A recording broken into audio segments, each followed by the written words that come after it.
Guys good morning બધાને. આપણે અત્યારે નાસ્તો કરી લીધો. ખીમો breakfast this is a breakfast.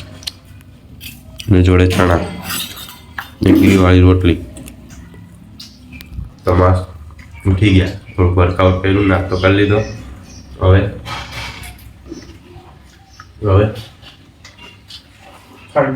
ખાઈ તો લે, પછી જોઈએ.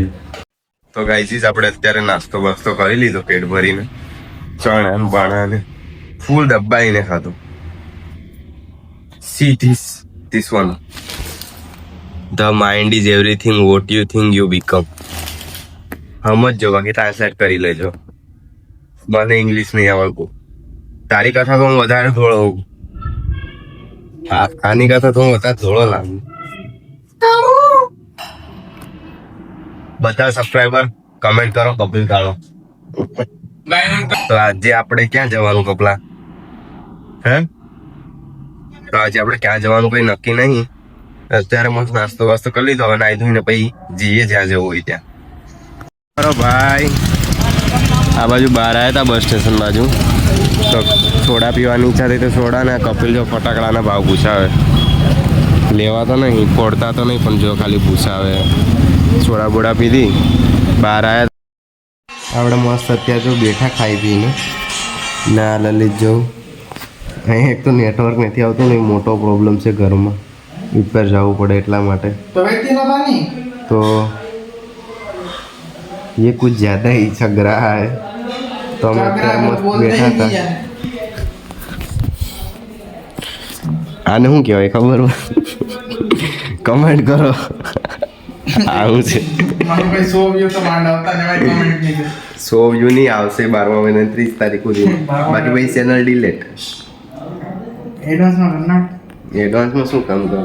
અત્યારે આપણે જો ઝાડવાનું પાણી પીવડાવવાનું ચાલુ છે બધામાં. આ રીંગણી મોટી બધી થઈ ગઈ છે.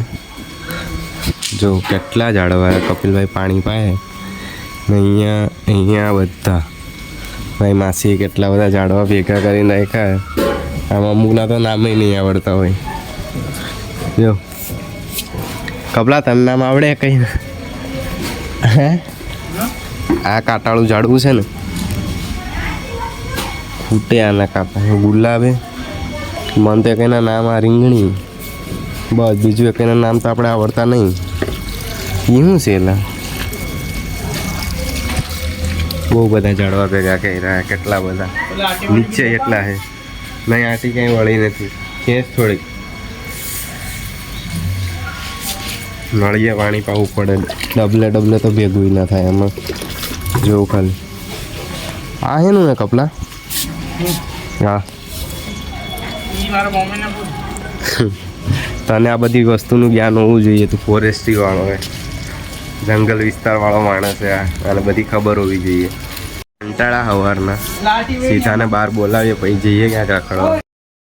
આપણે ખાઈ લીધું હતું પેટ ભરીને ને અત્યારે મસ્ત જો આપણે સિંઘમ મૂવી જોઈ રહ્યા બેઠા બેઠા ને મસ્ત ચિકન દબાઈ લીધું પેટ ભરીને. બહાર ગયા તા ઘડી સીધા થોડા ઘડી. ને આ જો કપિલ અહીં બેઠો. તો હવે ઘડીક રહીને હોઈ જાય આપણે.